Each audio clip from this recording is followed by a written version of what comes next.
जब जिंदगी बहुत संघर्ष में चल रही हो, बहुत दुख का जीवन चल रहा हो, बहुत कष्ट का जीवन चल रहा हो,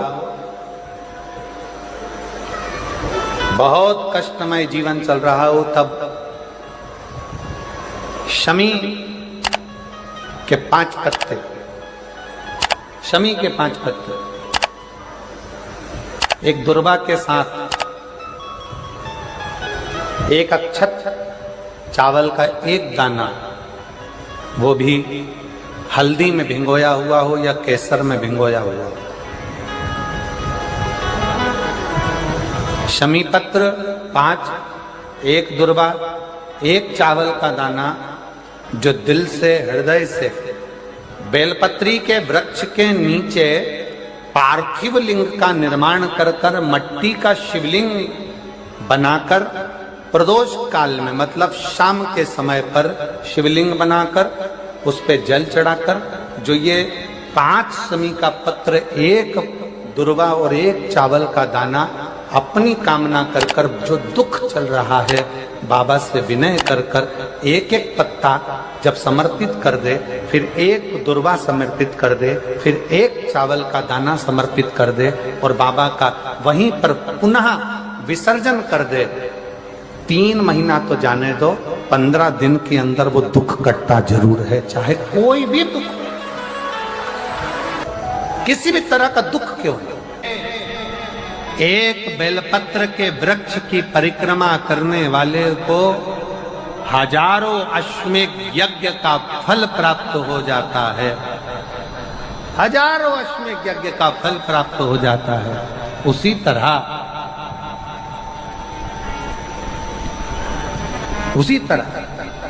एक पार्थिव लिंग का निर्माण करने वाले को, मिट्टी का शिवलिंग का निर्माण कर कर पूजन करने वालों को 12 ज्योतिर्लिंग के शिवलिंग के दर्शन का पुण्य फल प्राप्त। बहुत ध्यान लगाकर सुनिएगा। एक बेलपत्री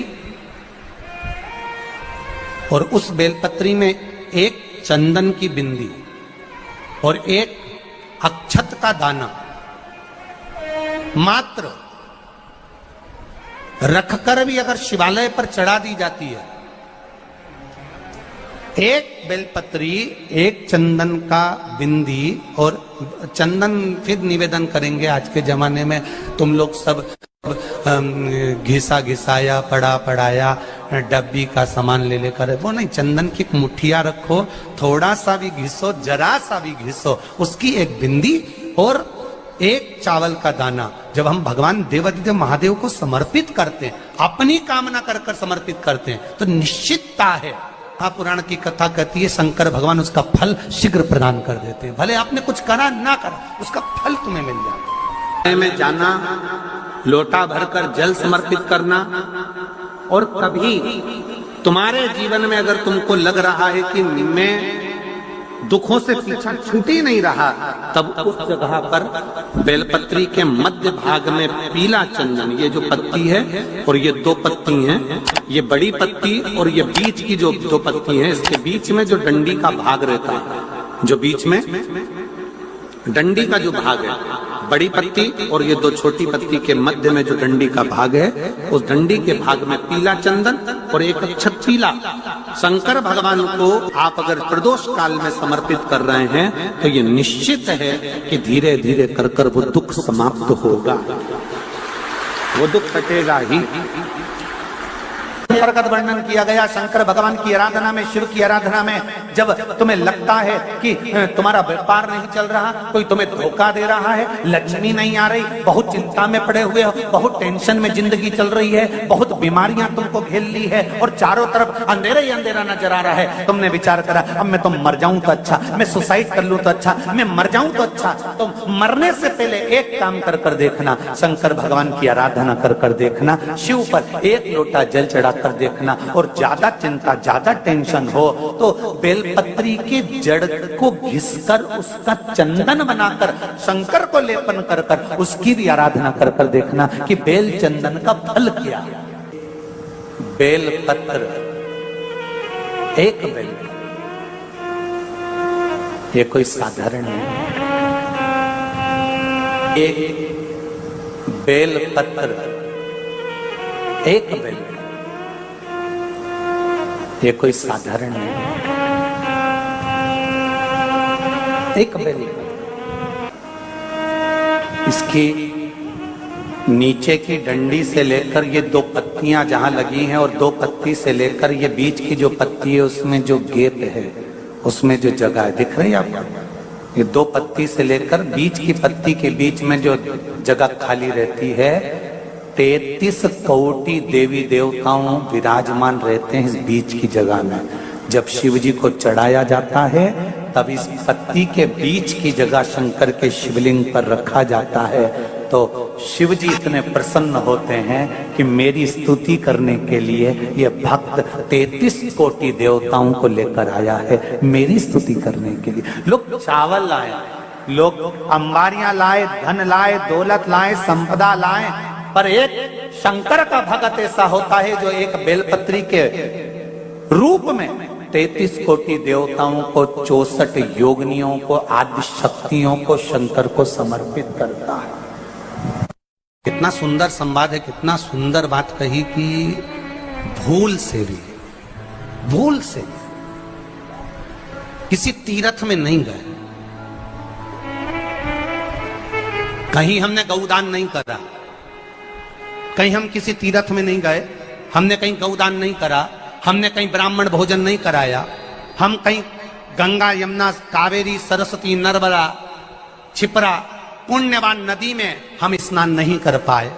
शिव महापुराण की कथा कहती है भूलवश भी अगर पिपलेश्वर या बटकेश्वर किसी शिवालय पर भूल से भी अगर एक लोटा जल चढ़ जाता है तो देव अधिदेव महादेव सारे तीर्थों का फल अपने आप प्रदान कर देते हैं। भूल से भी चढ़,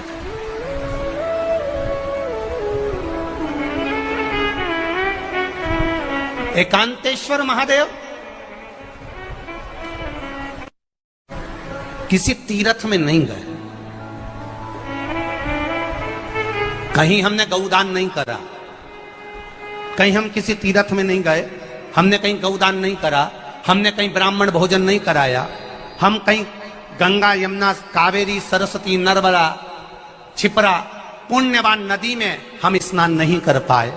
शिव महापुराण की कथा कहती है भूलवश भी अगर पिपलेश्वर या बटकेश्वर किसी शिवालय पर भूल से भी अगर एक लोटा जल चढ़ जाता है तो देव अधिदेव महादेव सारे तीर्थों का फल अपने आप प्रदान कर देते हैं। भूल से भी चढ़,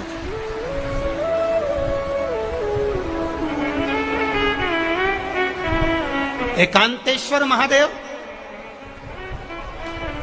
जो कि एकांत में बैठा हुआ है, एकांतेश्वर महादेव अकेला बैठा है अलमस्त होकर। आप जा रहे हो गाड़ी लेकर, आप 4 व्हीलर गाड़ी में जा रहे हो, ट्रैक्टर में जा रहे हो, ट्राली में बैठकर जा रहे हो, क्रूजर में बैठकर जा रहे हो, 2 व्हीलर गाड़ी में बैठकर जा रहे हो, और एकांतेश्वर महादेव का मंदिर दिख गया, कोई एकांत में, भले उसका नाम नहीं मालूम तुमको कि कौन सा महादेव, पर अकेला बैठा है जंगल में, वृक्ष की छांव में, एक ओटले पर, कोई दीवार नहीं, कोई जाली नहीं, कोई गेट नहीं, कुछ भी नहीं। शिव मंदिर में जाकर एक लोटा जल समर्पित करती थी, और शास्त्र कहता है कि शंकर के मंदिर में अगर एक लोटा जल कोई एक परिवार का व्यक्ति भी समर्पित कर रहा है तो समझ लेना कि वो अपनी 71 पीढ़ी को पार लगा रहा है। वो अकेला नहीं, 71 पीढ़ी को पार लगा रहा है। शिव महापुराण की कथा कहती है जब बच्चा गर्भ में आता है, माता के गर्भ में जब संतान आती है और माता के गर्भ में जब संतान रहती है, उस 9 महीने में स्त्री नारी अगर कहीं शंकर के मंदिर के सामने से निकल जाए, या शिवालय का जल स्त्री को मिला हो, या शंकर भगवान का कोई प्रसाद, या शंकर भगवान का कोई नाम जाप, या शंकर भगवान का कोई मंत्र जाप उस स्त्री के कानों में पहुंच जाए, तो जो गर्भ में बच्चा होता है वो बच्चा शंकर की कथा तक या शिवालय तक उसको बिना बोले ही वो अपने आप चला ही जाता है, पहुंच ही जाता है। उस गर्भ में रहने वाले बच्चे को भगवान शंकर के मंदिर के सामने से भी कोई गर्भवती स्त्री निकल कर चली जाती है तो उसका भी फल उसको प्राप्त हो जाता है। उसका भी फल उसको प्राप्त हो जाता, और वो फल साधारण नहीं होता। क्यों? बेलपत्री को जब भी चढ़ाया जाता है तो पीछे की डंडी पकड़कर नहीं चढ़ाया जाता। बेलपत्री को चढ़ाने के लिए मध्य भाग को, जैसे यह बेलपत्र होता है तो इसका मध्य की जो डंडी होती है, मध्य भाग होता है बेलपत्री का, तब मध्य भाग को पकड़कर हम भगवान शंकर को बेलपत्र समर्पित करते हैं। कोई भी बेलपत्र ऐसे नहीं चढ़ाता कि डंडी पकड़ के चढ़ा दिया, फिर पीछे की डंडी पकड़ के चढ़ा दिया, फिर पीछे की डंडी पकड़ के चढ़ा दिया, फिर डंडी पकड़ा, फिर चढ़ा दिया ना। मेरे देवादिदेव महादेव को जब भी बेलपत्र चढ़ाया जाता है तो मध्य भाग, पीछे की डंडी पकड़कर नहीं, मध्य भाग से भगवान शंकर को बेलपत्र समर्पित किया जाता है। मध्य भाग से जब भी पकड़ेंगे तो मध्य भाग को पकड़कर बेलपत्र समर्पित करेंगे। क्यों?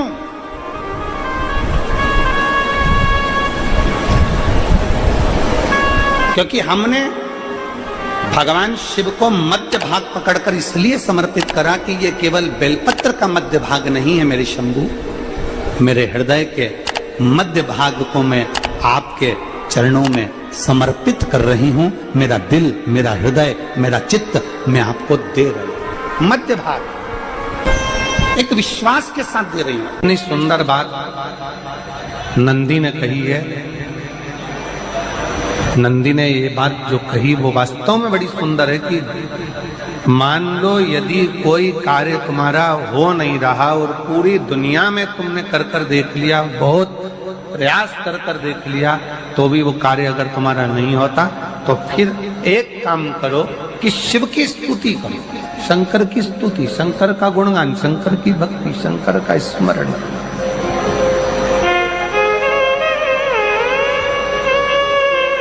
फिर शिव की स्तुति करिए, शंकर से विनय करिए, शंकर से निवेदन करिए, शंकर का गुणगान करिए।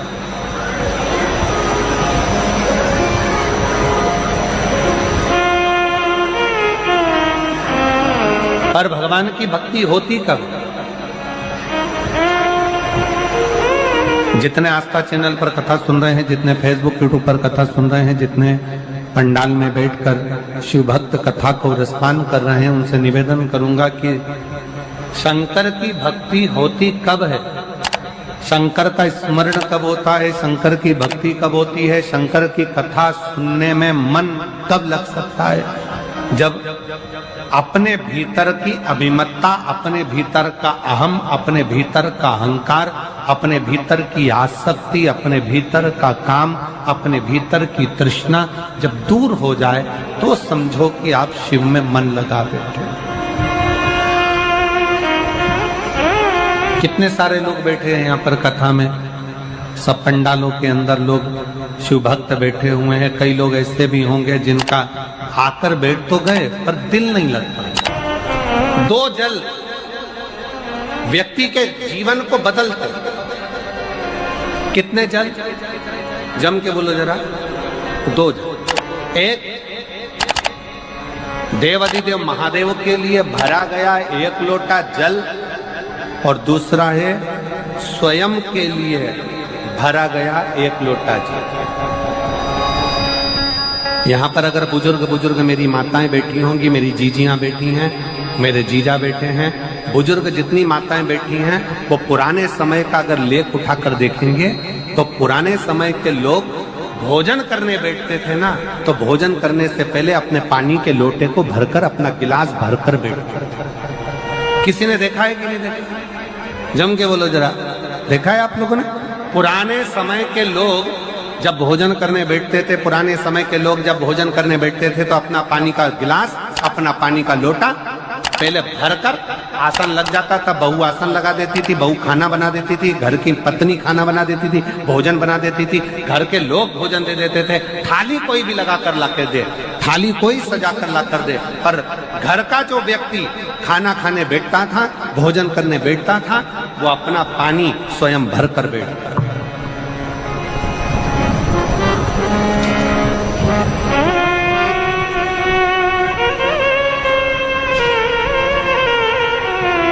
के जमाने में दुनिया के लोग कहते हैं मैं दुकान चला रहा हूं, दुनिया के लोग कहते हैं मैं घर चला रहा हूं, दुनिया के लोग कहते हैं मैं ये कर रहा हूं। तुम अपना खुद का पानी भरकर तो बैठ नहीं रहे और कह रहे हो कि घर चला रहा हूं। स्वयं का एक गिलास पानी व्यक्ति नहीं भर पा रहा। कितना सुंदर कहा है महाराज जी, बहुत सावधानी से सुनिएगा।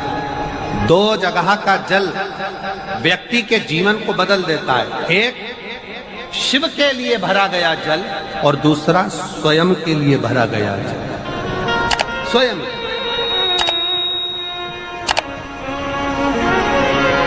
शंकर के मंदिर में जा रहे हो, एक लोटा जल अपने घर से भरकर लेकर चले जाओ और अपने घर में जब तुम भोजन करने बैठ रहे हो, जब तुम रोटी खाने बैठ रहे हो, भोजन करने बैठ रहे हो, भोजन ग्रहण करने बैठ रहे हो, जब तुम भोजन को ग्रहण करने के लिए बैठ रहे हो, तब अपने घर में जब तुम भोजन ग्रहण करने बैठ रहे हो तो एक लोटा जल या एक गिलास पानी भरकर बैठो। बहू अच्छी है, पानी भरेगी, मना नहीं है। बेटा अच्छा है, पानी भरेगा, मना नहीं है। पोता अच्छा है, पोती अच्छी है, नाती अच्छा है, पंती अच्छा है, घर में सब अच्छे हैं। तुम्हारी पत्नी भी अच्छी है, तुम खाना खाओगे तो वो पानी ला कर दे देगी। तुम्हारी बहू भी अच्छी है, तुम भोजन करोगे तो वो पानी ला कर दे देगी। तुम्हारा परिवार का हर व्यक्ति अच्छा है, तुम्हारा कहना मानता है। तुम जीने बैठोगे, भोजन करने बैठोगे तो वो पानी ला कर देगा। पर शिव पुराण की कथा कहती है, जो व्यक्ति भोजन करते समय अपना जल स्वयं भरकर बैठता है, उसकी जिंदगी में से 3 रोग समाप्त हो जाते हैं। कितने रोग समाप्त हो जाते हैं? 3। पहला, अपना जल स्वयं भरकर बैठने वाले के घुटने का कभी भी डॉक्टर उसके घुटने बदलने का बोलेगा ही नहीं, घुटना बदल ही नहीं सकता। स्वयं का जल भरकर बैठे। दूसरे नंबर पर, जिसकी रीढ़ की हड्डी में कमर से लेकर कंधे तक जिसकी हड्डी में दर्द होता हो, या जो सुबह सुबह सोकर उठता हो और उसके कंधे दुखते हो या पीठ दुखती हो। दूसरे नंबर का रीढ़ की हड्डी का दर्द। और तीसरे नंबर का, डॉक्टर को दवाई खा खा कर परेशान हो गए और आधा सिर का रोग, भुकुटी, ये भौएं दुखती हो, सिर दुखता हो, ये कान के पास का दर्द होता हो, तो अपना भोजन करते समय अपना पानी स्वयं भर कर बैठो। आपको ये 3 रोग से मुक्ति अपने आप मिलना प्रारंभ हो, अपने आप। अब किसी ने कहा, गुरुजी पत्नी पानी ला कर देती है, पति पानी ला कर देता है, बेटा पानी ला कर देता है, बहू पानी ला कर देती है, पोता पोती पानी ला कर देते हैं, नाती पंती पानी ला कर देते हैं, नौकर लगे घर में वो पानी ला कर देते हैं, सेवादार लगे घर में वो पानी ला कर देते हैं, तो हमको पानी लाना क्यों जरूरी है? तो अग्नि पुराण में वर्णन आता है कि जो घर में पानी जिस मटके में भरते हो, जिस हंडे में भरते हो, जिस बाल्टी में भरते हो, जिस टंकी में पानी भरते हो, पीने का पानी जिस हंडे में, मटके में, बल्टोई में, जिस गगरे में तुम भरते हो, वो स्थान पितरों का स्थान रहता है। जब हम पानी भरकर भोजन करने बैठते हैं तो हमारे पितर भी उस स्थान पर आकर निश्चित जगह पर बैठते हैं, और जब हम भोजन ग्रहण करते हैं तो हमारे पितरों के भाव का आशीर्वाद हमारे ऊपर पड़ जाता है, जिससे हमारे 3 दर्द समाप्त हो। स्वयं भरो, स्वयं।